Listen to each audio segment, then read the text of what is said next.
Welcome to the Business of Pleasure podcast. I am your host, your sexologist Bestie Kash, and y'all know this is your one-stop shop for where we put in the fun and the funs and the sexy and the success. I'm sitting here today with two amazing guests who I can't wait to introduce to you guys. And you guys got to know, we are in the middle of Men's Health Month. So even though we are girls sitting on the couch, going to have some girl talk and things like that today, I do want to make sure that we spend time this month really pouring into the men in our lives who we love and want to be healthy, vital, and strong. Like a rock. All right, I'm sorry. Y'all know how we get a little carried away.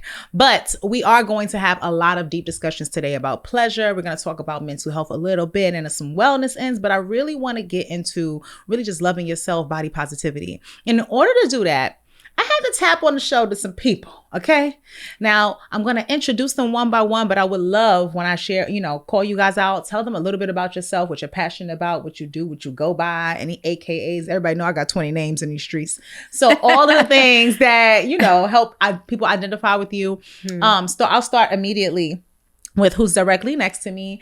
And I'm going to come to you first, Mel, who is, I just got to tell you guys, I've known her since, it's been 20 years technically. Yeah. We were in ninth grade when I met her. And I'm now watching her emerge as this awesome influencer who is so amazing with her content, her consistency, her positivity, and her message. And for this conversation, I felt you were someone who was super perfect to tap into. And I always think that it's great when we get to go back to, your core and see the people who you started with. You guys are still we're on a trajectory of spreading a very similar message. So Mel, tell them a little bit about you and what you stand for, and anything else that you want to share. So hi, I'm Mel. I am a body positive influencer, content creator, model. Yeah. And I'm a mom. I'm also a poet and a spiritualist as well. I'm all about self-love, self-care, and self-advocacy, which is really important. All my work, it really correlates to loving yourself, but really being authentic and expressing yourself and alignment with your truth. I make content on Instagram that has to do with movement or dancing. And on TikTok, I also make spiritual alignment content that is encouraged to help people navigate themselves spiritually to align with their higher selves as well. I love it. And she's gorgeous. I mean, can we Thank you. Take a moment, get into it. Thank you. Okay. We over here to empower. All right. Now, of course, I also have another beautiful sister of mine. And before I even introduce her, I got to put y'all in our business a little bit. See, at Bedroom Candy, we always talking about how we're a family. And I think sometimes when people hear that, those things sound like, semantics, like everybody says it, but they don't really realize when we say we're a family, we're a family. And I can personally say with this beautiful woman, my love for her was already existing. I've always respected her knowledge. I've always respected her mind, her brain, and the way she operates, but also that spicy personality, that tenacity, and that competitive spirit. Because technically, our friendship started off with a little friendly competition. It's a competition. Technically. But it turned into her being my doula. Wow. And my sister's doula. And on the day that we both brought our children into the world on the same day, after what was a very long, it's crazy, it's 24 hours. Crazy road. I'll let you tell the story from how you remember it too. But it was one of those situations where this person I met from business is now in a room holding my hand while I bring life into the world, and was also holding my sister's hand while she was bringing life into the world. And this was in the wake of the pandemic. So we literally gave birth. It was 2 days before lockdown in the hospital. Okay. And it was like right in that moment where I remember calling her because they wasn't letting people go upstairs. And I was like, you gotta come right now. They're not trying to let me back there with my sister. And she's having a baby. And I'm doing all this yelling. And I got to the hospital. And who's in labor? And they checked her ass in too. Really? They called me for her sister. And when I got to the hospital, she's getting triaged in the room, and I'm like, I'm sorry, what's She came to deliver Oh, one right. baby. So this What's was the this? baby born on both. On both days. Yes. Yeah. Oh my god. So it was funny because I literally screamed myself into labor that day because I was like, I'm getting back there. And then when I rolled past them, Her ass was back there. I was like, we in there. but I know that's just one area of the work that you do, Quida. So I would really love for them to hear from, excuse me, let's put some respect on this. Dr. Payne, tell the people who you are. All right. So I am Dr. Quida Payne. I am a doctor of social work, a licensed social worker in New York State, a certified sexuality coach, birth worker, parent. I am the owner and operator of Queen's Poise Love Coaching, where I provide individual, couples, and group workshops around sexuality, relationship improvement, focusing on navigating those things within yourself to improve relationships with yourself and others. I have my heart song is really helping parents to navigate some of those conversations with their children. I wrote a book. I wrote a book about supporting parents with having those types of conversations with their children, because we do a bad job at really just educating folks. Everything that I do is focused on really improving your relationship with yourself by improving your relationship with others. So it's really about taking care of yourself, understanding who you are. And my logic with that is, as a parent, as whoever I am, if I'm good, everything by extension that I touch is in better shape. And so, can we cue the organ sounds? I just heard those are the titles I hold. I do some other stuff, but a lot of my heart song is teaching. And so teaching in maybe non-traditional ways, training, all of that stuff is really about supporting people with learning new skills and having a good time while they do it. That's really what it comes down to at the end of the day. I find that, like, with the type of knowledge and messages that we all share, we have to find creative ways to do it, because honestly, the world is pretty mean, like pretty mean on subjects that they don't necessarily agree with, that they don't necessarily align with. And a lot of that discussion ends up being circled and centered around our physical, our sexuality, our sensuality, all those types of things. Everybody has an opinion. And one of the things that we talked about actually when we sat down in the last episode with our two male influencers, Sir Marvelous and Tahoe, shout out to you guys. We talked a lot about societal pressures. We talked about the impact on mental health.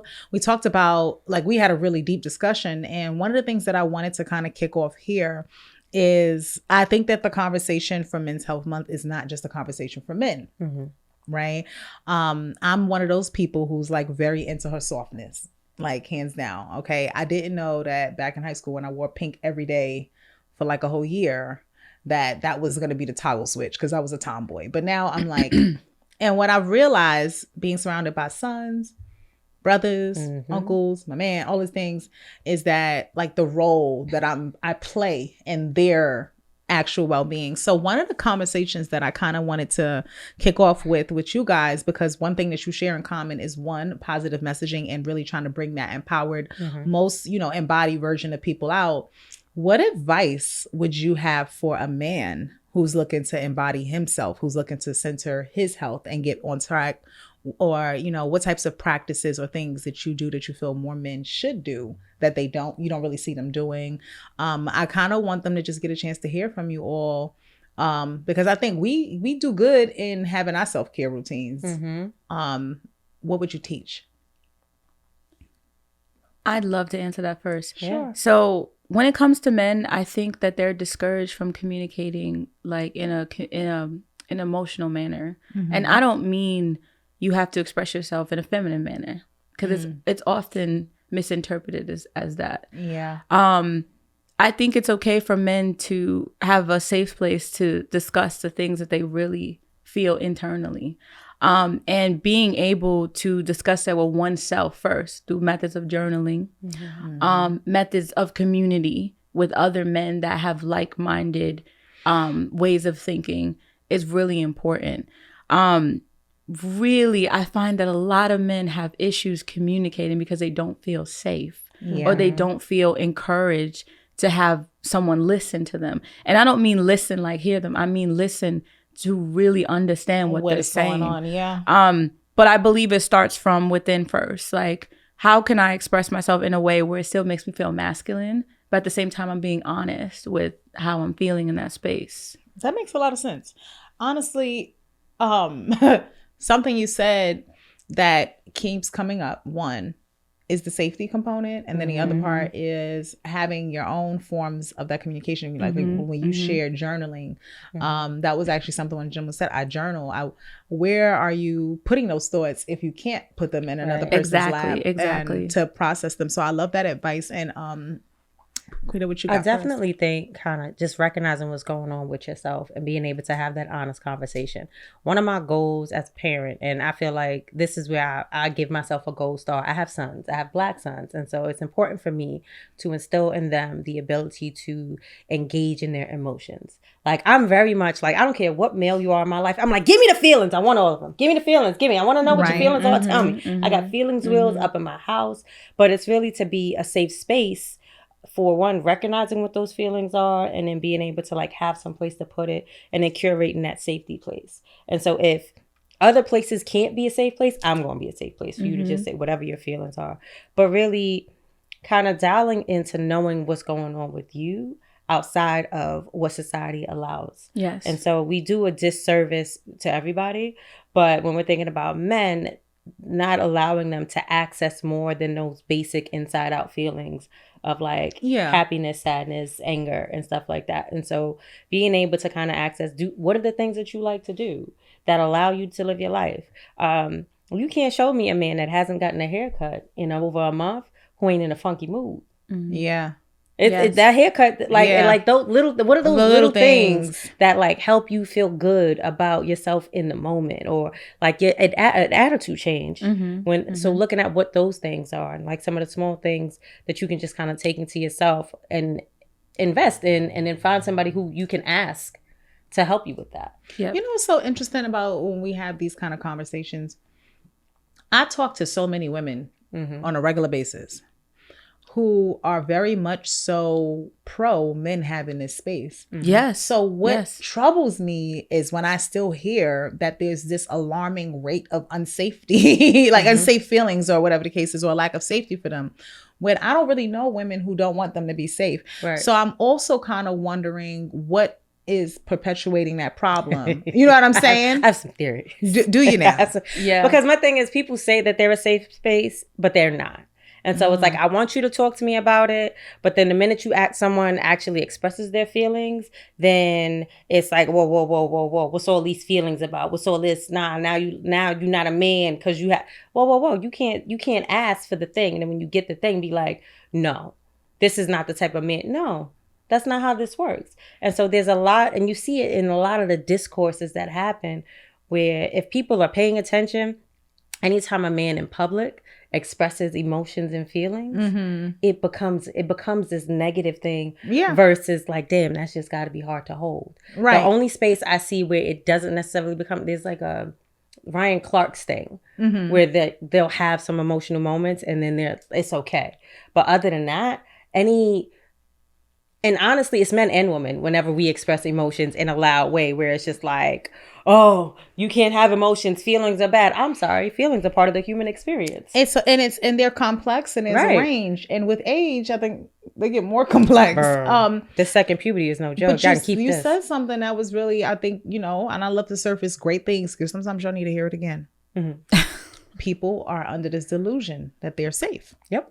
And I think that was a really good point to make, because I think we've all probably experienced that even in relationships, you have partners and things like that who think that they're providing you this love and nurturing, whatever the case is. And the question is, are they providing what they think they're actually providing? Are they loving you in the ways that you need? No. Not at all, because they don't know how to provide that for themselves.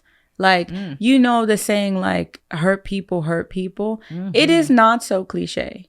It is really, it's a metaphor, but it means really like, how are you able to express with yourself what you're going through? Are you your own safe space? Are you able to sit down with yourself and correlate the words that match how you're feeling or the moments that you're sharing when you're like having difficulty being happy, when you're depressed, when you may have some type of otherness or illness or whatever category that makes you feel anything other than what you are at your core, right? And when we don't have that space within ourselves to even be so authentic and genuine within ourselves, we hurt everybody around us that we try to say, like, yeah, you could come sit on the couch and come talk to me, right? But I'm not even talking to me, right? So like you cannot even do that, right? I don't know if you heard that one. Are you even talking to you? But are you even talking to you? And I mean in the healthiest way possible. No, but right? yeah, it's a good point because there's a lot of people. You know, they say, and I don't know if you guys can relate to this because I know I used to be this way. I absolutely used to be the voice of reason for everyone around me. I could always be that sound person for them to come to. Oh, absolutely. Right. But the problem was I could help other people navigate their things better than I can help myself navigate some of my own, because you know how that goes. Maybe that's easier. It's always easier when you're on the outside looking in. Why me? But look at how you identified that though. Yeah. You know how hard it is to identify that? It is. Yeah. That you were this mechanism or this crutch or this coping place for others, but you were not allowing yourself the agency to be that for yourself. For yourself. So what happens there? You become upset or you become like buried under people's emotions and then resentful. And then you're taking it out on others who thought they could be the safe space, right? Yeah. Because I you know, we say it plenty of times. We say, oh, nobody cares and nobody this and nobody that. And sometimes what you just said, that awareness is what leads to the intelligence, right? But also on top of it, it's like there comes a day where you could fool everybody and anything around you. But when you get by yourself and it's just you and those thoughts and those feelings in this space by yourself, you cannot run from what you feel in that moment. And that's why most people cry by themselves and X, Y, and Z, because the truest feelings and reflections come to the surface, not what you're presenting. And I think that's something that a lot of men also could stand to learn, because I think the other part of the conversation is you have to aid in your own rescue. And I do find that a lot of times in these conversations, when I have them with men, they have had an experience where they didn't feel safe and they allowed that to close them off for believing any other place could be safe. As opposed to taking time to be accountable, right? I have to be accountable on my own heartache. And that sounds crazy to some people. Even if someone else did something to me. Your healing is your own personal responsibility. I have to be. And it was some part of me. Right. That chose this person or that chose that situation. And my accountability is, no, I didn't ask for what happened, but I did choose this person. And whatever about me I need to work on so I can make better choices about the people that I bring into my space, so I could decrease the likelihood of those things happening. And I think a lot of men could stand to do that to improve their mental health. It's not that you can see we here. We right here. We want you guys to feel safe. We want you guys to feel supported and loved. But do make sure that if you have experienced, like what Quida said, a person who isn't safe, who thinks they're safe, that you take time to make better decisions about the people you invite into that closeness for you. But that was really, y'all better take that advice to the bank. Stuff like this be the stuff that I usually tell my friends. Hold on now, but that sounds like a master class.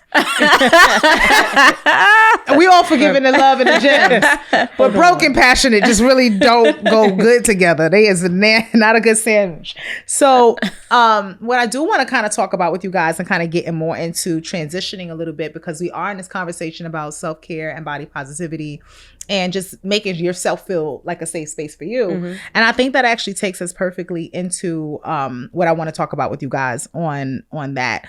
All three of us share a couple things in common. You know what I'm saying? We ain't no skinny minis. No. My hump. No, a little. Okay, then we got a little bit of, you know what I'm saying? Whatever song it is. But I just want to ask you, just in the simplest terms, what does body positivity mean to you? How do you define it? And how did you begin your journey towards self-embodiment and positivity? Well, my jar of fucks is empty. around how other people gonna feel about me and mine and what I got going on. And I'll look at pictures from like 10, 20 years ago and be like, oh man, I like when I was that size. But I thought I was fat then. Mm-hmm. I thought I was big then. We just all went to church on that one. That was a whole... We all said, did y'all hear? I was like, I was a little heavy. Yeah. That had a little spiritual tone to it. Now, I look at myself. This is the heaviest I've ever been in my life, but it's also the most that I've loved my body in this space. And it's the most that I'm just like, hey, this is where it is. Yeah, can I stand to lose something here or there because my knees hurt? Yes, and I will. But I'm also like, I love it here. I love it. I'm loving it. And so part of it is just really letting go of the others, like the other people having something to say. Somebody's always going to have something to say. And so, okay, fine. You can have what you want to say. I like myself. I'm going to like myself. I've been liking myself. Your like is a bonus. And so like leaning into that a little bit more, has really just helped. I think somewhere in your 30s, you lean into like your fuck slower and your love goes up. It goes two different directions. Yeah, you have less room for this. Yeah, because you got a whole lot of this going on. Yeah, like, if I don't take care of me, nobody else is. If I don't love on me, nobody else is. And so I have to get to a space where I'm doing that. It's just like, I'm heavier than I've ever been or whatever, but I'm okay. Like I'm good. I've gone to the doctor. And the doctor's like, your levels are good. Yep. Okay, cool. Yep. My levels is good. Yep. Great. I'm going to do what I need to do to strength train so that my bones don't get brittle. Right. And I'm going to keep it here. 30. Yeah. But it really just becomes like, and it's a process though. This wasn't like a snap, like, oh, I feel this way. This was a curation of me just taking on, like, I'm good with me. I'm good with me. I feel good about how I am in my body right now. And if I don't like it, then I can control whether I do or don't do something about it. I get to control that. Mm-hmm. And so it's your choice. Just leaning into that and just being like, all right, let's just roll with that. You know, that's why when I seen that this guy was going viral for this your body, my choice statement, it's such an attack. Yeah. Like when I hear something like that, it's such an attack. And I find like right now, people need to cling to messages of positivity even more, especially about themselves. When you got somebody going around saying things like that and actually picking up traction and actually having people who agree and actually supporting. It's disgusting. It's disgusting. It is. And so I definitely appreciate what you said. And I also, you know what I think that people need to realize, okay, this is not an overnight thing. No. And I'm sure you experienced this, Mel, and I want to hear your answer to this.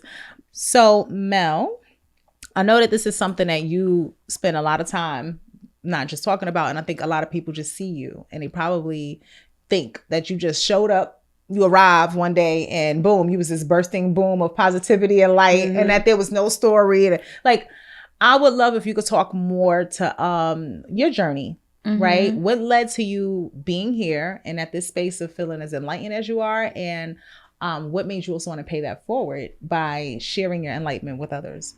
So I am someone who I like challenges, right?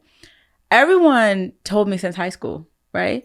You can't do this. You shouldn't do this. You look like this. You're ugly. Your body's not this. Like, I was bullied a lot. And for me, I was like, well, I don't think I'm supposed to look like you. So, one thing about myself is whenever anyone describes me, I always say I'm an individual. I've said this since I was like 16. Like, and what I mean by that is that I feel like who I am, I'm not meant to fit in a box. I'm not meant to be molded in any type of way. And this stems from my mother. My mother is a powerhouse of a woman, right? And by a powerhouse, I mean, I don't know if you remember my mother, but she speaks her mind, says what she needs to say. My mother's a plus size, big woman who never cared. And she wore what she wanted to wear with modesty. And I looked up to that and I was afraid to be like her. And as I started to become into my 30s, I was in a really tumultuous relationship where I kept getting cheated on. And I kept getting cheated on with women that were smaller than me. And so I went through this time of discouragement and self-hate because the person I loved constantly would cheat on me with someone skinnier. Like at a certain point, it was like, okay, this is what you like. And that's not me. So I went on a self-healing journey and I wanted to accept myself and just spent a lot of time naked. I spent a lot of time naked, dancing in my mirror at home. Gotta do it. I am a dancer, a trained dancer, but I spent time dancing naked and I cried naked with my own body. And I think I was like 300 pounds back then. And I grew to love who I was without clothing, without a shell, right? And I wanted to sort of like document that. And at the same time, I was going through a mental disparity as well because of that and other things. And I was like, you know what? I need to move through my body and see how I really exist with these pounds on me, because that was my heaviest. And I was like, how, like, do I still feel like Mel inside, right? And let's see if my body correlates and communicates and agrees with that. So I started dancing, like, I think it was like 2022. I started filming my dancing and I didn't put it out there. Then I was like, what would I say to me if I'm someone who gained weight, had a terrible relationship, went through a mental health issue? What would I say to me? So I started putting encouraging messages for myself on my videos to come back to help me heal, because I didn't want to be in this space. So you really did it for yourself. I did it for myself. And then I decided to share it and it became this major thing. And then Dove got their eyes on it, right? And they were like, we love you. And I had like a following of like 500 people, nothing. And they're like, we love this messages. Can you be in our campaign?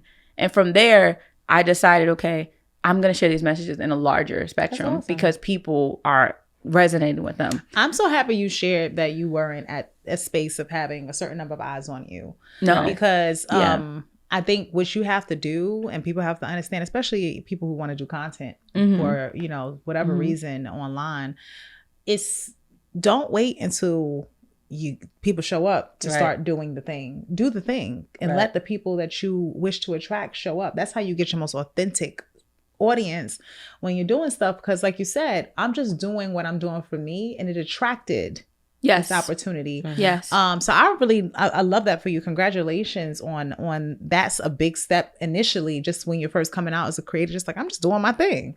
And I also want to bring up something you said as you related to being naked and dancing with yourself and crying with yourself, because I have a very similar, like almost identical experience. And it's kind of scary when I talk to people and I realize that we're really the same person. We're the same. We're the same person. And that's just because people don't think that when you are a certain level of confidence that you ever. Let me be clear. I was always pretty bold. Okay. Yes. Like, yes. I'm not going to I'm not gonna say act like I was not like at first I was out, you know. But with modesty. Yeah. But what I will say is I experienced, and this is something I wanted to talk about and tap into you, Quida, on, because I had been cycling through different birth controls, right? And I was always a full-figured girl, but when I got onto one specific birth control, shot me up over 100 pounds in like less than a year. As a result, tried to do the regular thing, go to the gym, X, Y, and Z, change where you're eating, all those kind of stuff. Actually pulled some stuff and threw my back in the gym. So now I got restricted from doing physical activity, but I'm still a big old broad. Right? My peak weight was, and then I'm only saying that just, you know, all jokes aside, I was 356 pounds as my highest weight. And I got a little bit of height, but I still, like you said, it got to the point where I could feel it, my weight.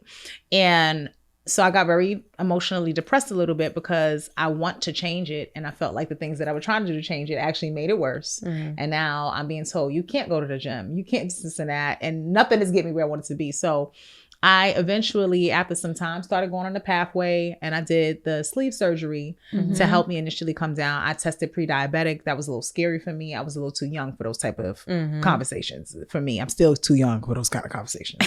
But my point is, during that era, I called that my cleavage tank. Like, I call my real home housewife sexiness, because I had these little shorts that showed enough cheekage. I got a little tank top, it's gonna give it a little cleavage, but it's loose and it's gonna mask the belly, and everything came off during sex but that shirt, but those shirts, but those tank tops, but those t-shirts, or whatever the case is. I would feel like Free Willy every time I got up on him. Okay. And I felt like every time I came down, the ocean was coming with me, and not in the way that we want, but because I was the ocean is how I felt. Because even though he's like, go ahead, baby, da-da-da, I did not feel good. So I'm so conscious. I'm not even enjoying. Right. I will say that once I started losing weight, I thought the weight was going to be the thing that shifted how I felt. It wasn't. It was the commitment to myself. Yep. Yes. No matter what hit, that made me say, we're going to get to where we want to get. I'm not looking to be skinny, but I just need to be more comfortable in this size. And as I started getting there and getting there and getting there, I'm dancing. Dancing is a huge outlet. Yes. Dancing is a huge outlet. People don't give enough credit to how movement helps your body process emotion. Yes. I do a lot of work around trauma. I do a lot of training around trauma. And it's always like, do the breaths. Breathing is cool, but sometimes you got to move. Yes. You have to put the energy somewhere. Dancing, shaking my ass fresh out the shower is like one of the best things to do in the morning. You just made me shaking right now. Brushing my teeth in the towel, just like shaking at the sink, because it feels good. Like, you have to, that people don't give enough credit to how movement heals you. Your body needs it, because it holds on to everything. It holds on to everything. Everything that you don't hold on to actually perpetuates every type of inflammation in your body. Yes. And so, like, finding ways to move that out, whether it's breathing, whether it's yoga, whether it's dance. I like dance. And you know what's so funny about it is that people go to the spa and they recognize the healing benefits of like getting a massage, when they don't realize, even though that masseuse is still moving your body. Exactly. Yes. It's still a form of motion. They're moving the tension. They're moving the stress. They're moving the aches. They're moving the pains. Nothing staying still. Yep. You know what I'm saying? Ever produces that vitality that we're speaking of. And I don't think anybody can have embodiment without having that kind of connection to their bodies and what type of movement it is. And I just want to say this because you said something about shaking ass, right? It's a sacral chakra. I don't care what nobody here. Like we don't even need a whole beat. Yes, we don't even need anything. We could just, and that's one thing I love about us is women, especially Black women. We are really big. We don't really need a soundtrack. We don't need that. We could just see each other in the street, walking by, be like, "Okay, sis, get it, sis," and the next thing you know, we having a whole party. And I love that about the way we are with each other. But I did want to give information. That's always important to share. And during this portion we're now kind of facing into a little bit of adult edutainment, okay, which is where we spend a little bit of time educating while entertaining and having some very mature adult conversations.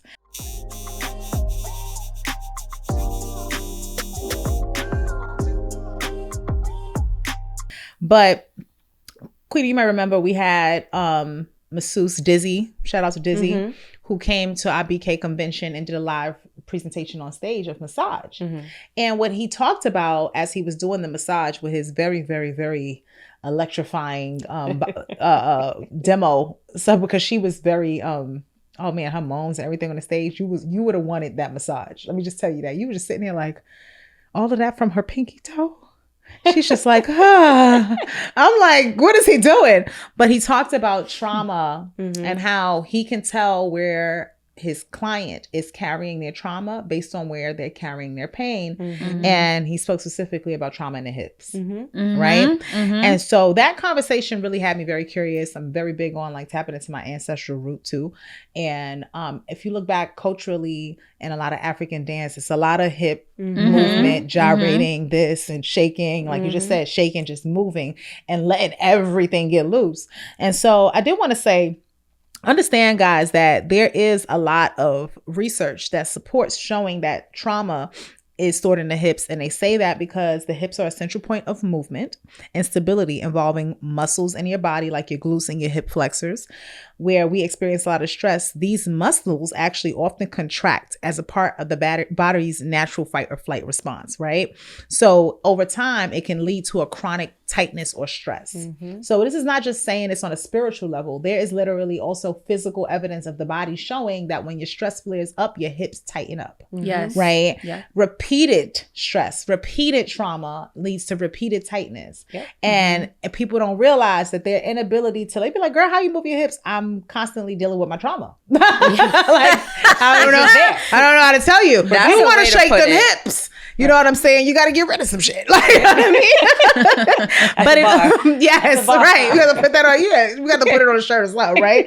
And they also talked about energy centers, and this is something I want to come to you on. So first, Quida, I wanted to direct the question around people understanding that what women go through with their bodies. People think from the outside that they just, oh, this girl is just big, or this girl just don't care, or you just letting yourself go. And for me, it was very hurtful because I felt like I didn't have a lot of control over what was happening to my body at that time.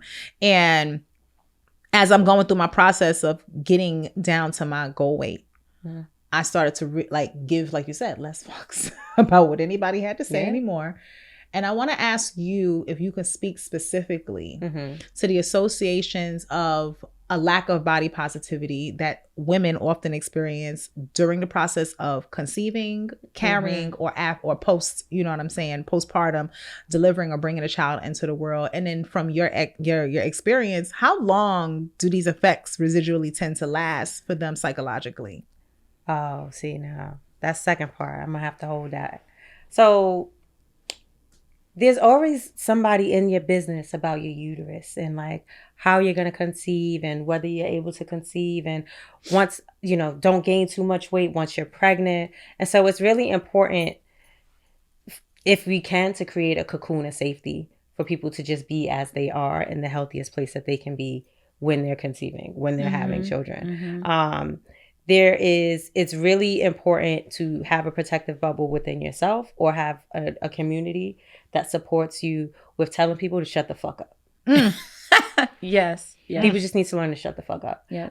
Because someone will always have something to say about your body. And people don't even realize how hurtful it is to see someone, you haven't seen them in a week, and then they're pregnant and in their third trimester or wherever they are. And they're like, oh, you sure it's not twins in there? Bitch, what's your excuse? I'm creating life. What's your excuse? I know why this is here. What you got going on? But people like to take folks' autonomy away from them when you're pregnant. Like, being pregnant is a condition that needs support, but it doesn't mean that someone lacks their autonomy about their body. And so supporting people with having their bodily autonomy when they're pregnant is super important.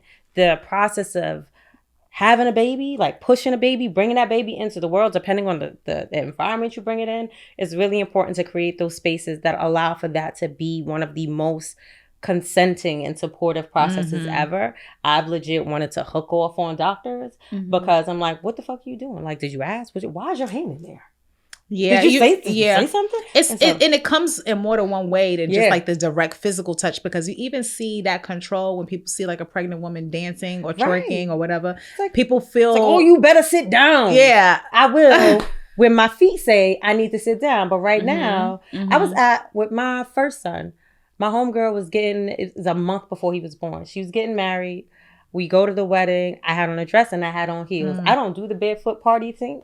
So I'm up. I'm in the heels. I'm dancing belly out to here. They're like, yo, you good? You're going to dance that baby out. Maybe I will. Maybe I won't. Right. Nonetheless, I'm a dance. Yes. Mind your business. Because what it becomes is people need to understand that pregnant people need to move. Yes. You have to move in order to help facilitate that process of the baby coming out. You got to move your hips. Belly dancing was probably one of the most fun things I did when I was pregnant with my second child. You got to move. Because you have to be able to move those hips. You got to be able to open those hips up.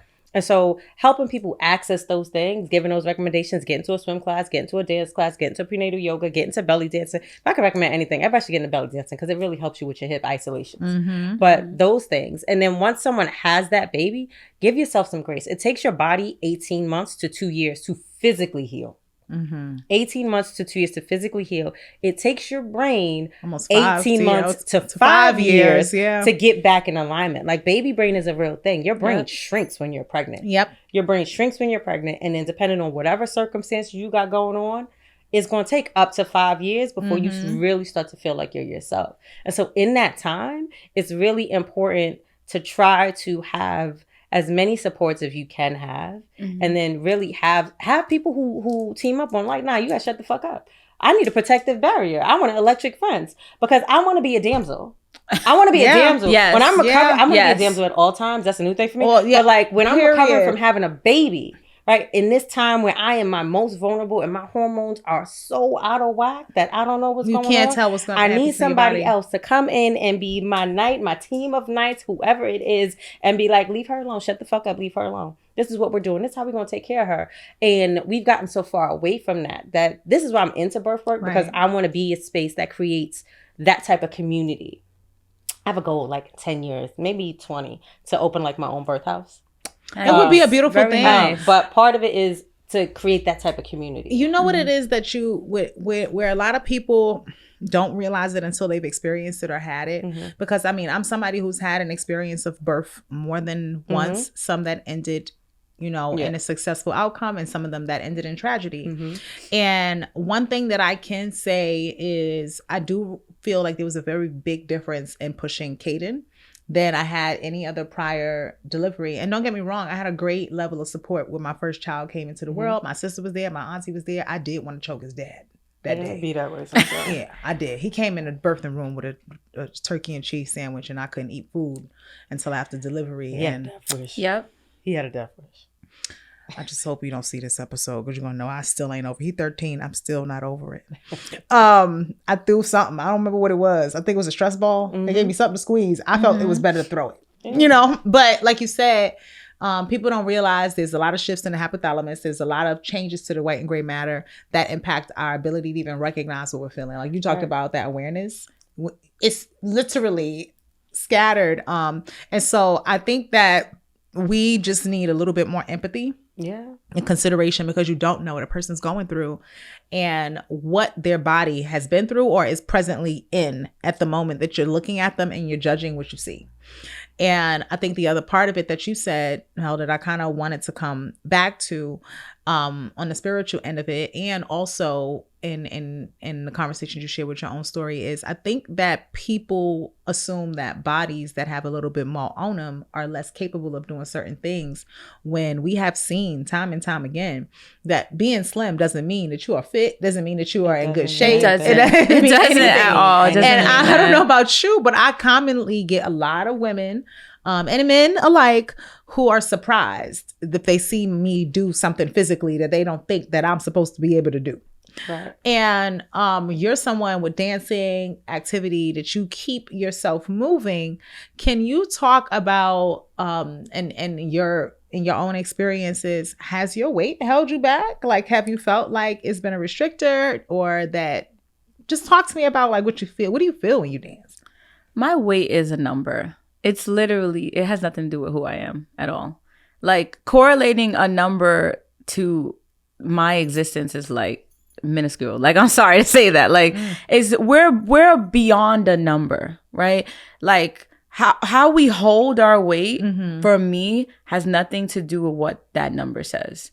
When I'm moving, what I focus on is how I'm feeling through my limbs.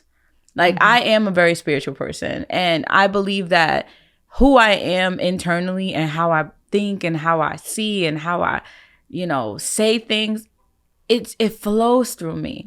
When I'm dancing, I feel free. I feel like I'm capable of anything, and my body just follows suits. Once I pour my emotions into my limbs, into my existence, my being, I then can do things that I would believe I'm incapable of. And so, like, I am also someone who's really into strength training. I'm like a power lifter, right? I lift, not competitively, but I lift a lot. And then I do that before dancing. Interesting. And I have my workout sessions like that. So I'll power lift and then I'll dance at the end. And that's my cool down. Okay. And that does not mean I'm dancing slow. that it just means that the muscles that I've built, I'm flowing through them. Okay. And I'm moving through them. I like that. And that is also my therapy for myself. Like there's regular therapy, but that's my physical therapy to work out trauma that may be withholding my mind and my emotions and the things I can't say out loud. And it brings me like serenity. It brings me calm when I'm able to do that. And it's not always easy. Like I said, I dance crying. Yeah. But I cried in that moment because I was incapable of saying anything. So my body said it for me. So that's what happens when I dance like that. You know what's so funny is it also, for me, and it served as a mnemonic device. I'm very intentional with my playlists and stuff like that. That's and I'm Pisces, so sometimes there are certain playlists that you'd be like, what the fuck is going on with her, right? Because like it goes from 20, the range of emotion. Like you're like, she okay? Next thing you know, I'm radioactive. Like, come on, you know what I'm saying? I'm not gonna judge you. My playlist is about the same. Crazy. I'm a Cancer, so I'm on the other half of that. I get it. Yes, we're both water signs. Yeah. So people would be like, girl, you're sad, so you making yourself sadder. Like with this playlist. Understand that. And here I am. Yeah, it's a lot going on. And here I am. No, sis, that's not it. I just gotta go through it. Yeah, I gotta go through it. I will take my myself deeper into the emotion. Yeah. And I don't know if it's a form of shock therapy. I don't know if it's a psychotic thing or what. But sometimes when I'm feeling sad, I just want to feel sad. Yes. I'll dance or whatever the case is. And it's funny because I know if somebody ever recorded it, I probably look stupid. Right? Like semantics. Certain art movements kind of you know what I'm saying? Now I am Black, so I can't dance off beat to save my life.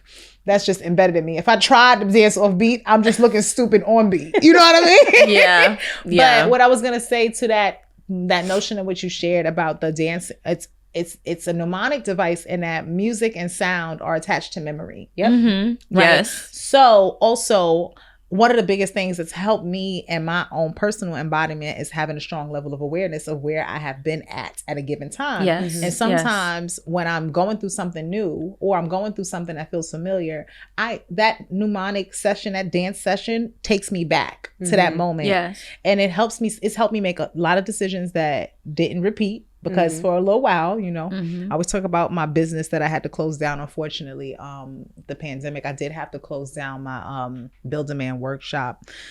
And I was uplifting them and stuffing them and helping them have a voice. And then one day I said, I have to close the shop down. I cannot build men any longer for a living. I'm just kidding, guys. I'm just kidding. I build Legos. But you know what it is? You know what it is? Yeah. Be out there. I'm building Legos. Legos. Yeah. You know what I'm saying? But it was a point in my life where I definitely know I poured more into the men in my life than I poured into myself. Yeah. And anytime I find myself getting too close to that neighbor, I remember the songs that I listened to when I was feeling how I was feeling in. And if I hear that song, it's going to be like, we're not going back. Okay. We're not going back. So I've also used it to pull me out. Another thing that I did want to kind of spend some time with, right? Because we have spoken about embodiment. We have spoken about different changes of the body. And I know that this conversation, y'all probably feel like we're going all over because we're women. That's what we do. We go all over the place. We can multitask. But I love the fact that regardless of each person's individual experience, background, or personal experiences, they all connect, right? Yes. We all have shared a common love for movement, freedom, fluidity, awareness, being present for yourself and being aware of what space you need to create and what things you don't need in your space. And these are the common denominators in this conversation. I don't think that we move to a space of true embodiment or true empowerment until we've done some of the things that we've spoken about in this conversation. And so anyone listening who is trying to figure out where to start, that's a good place. And one of my new favorite things to do, which is something that I'm actually going to bother Mel about, just a little, it's the sadistic side of me. I get my feels and I get my kicks out of this type of stuff because to me, I always see you as a sensualist. I am. Right? And it takes one to know one. And lately, I've been like doing some of my own personal, I call my pleasure mapping sessions to a lot of affirmative soundtracks. So sometimes it is music, but sometimes it's spoken word over music or whatever the case is. And I kind of want to help those get a feel of the energy that you might want to bring out or invoke if you were to have a little session with yourself. And in order to do so, I'm going to grab our book. We have a book at BK called Sex Poetry. And this is written by the awesome Kenitha Grant, who used this book. It's called Sex Inspires My Best Poetry is the full title. But basically, she formulated this collection of poems inspired by song lyrics, right? So there's the music fluidity part of it. And this is something I felt like was going to connect with her. So this is actually hers. But I didn't even get to gift it to her. Let me just tell y'all, because y'all know I don't BS y'all. I didn't even get to tell her that this is one of the things that I was bringing to give her. She automatically picked it up. She's like, this is for me. This is for me. She didn't ask. She was like, this is for me. She was like, did you know? She was like, did you know that I wanted that? Because it's mine. I was like, it actually is. But I love that you connected with it that way. I wanted to ask if you could pick a poem. And because she did mention that, she's a poet, and share your energy and whatever it is that you're reading and lend it on out to our viewers watching here today. Okay, sure. All right, let's see. So I was going through this before, I'm gonna be honest. I seen some stuff in here. Okay. Lyrical seduction. Oh, we're gonna bring down the instrumental. I just wanna say I'm not responsible for any feelings felt after hearing this. All right. Talk to me. Tell me all the things you want to do to me. Tell me how you like to be touched. Where do you want to be sucked? How do you like to be fucked?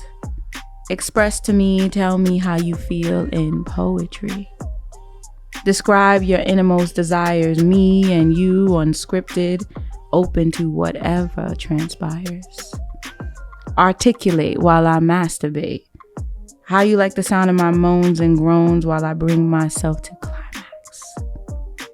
Whisper. Your voice gives my clit a sensation. My hunger is satisfied by your conversation. Digesting your verbs, nouns, and objectives. Pleasing me is your only objective. Show me your cunning linguist while performing cunnilingus. Speaking to me in tongues the only way I can understand it. Seduce me lyrically. Woo-wee! Words matter, guys. Words. Sex poetry, y'all. Sex poetry.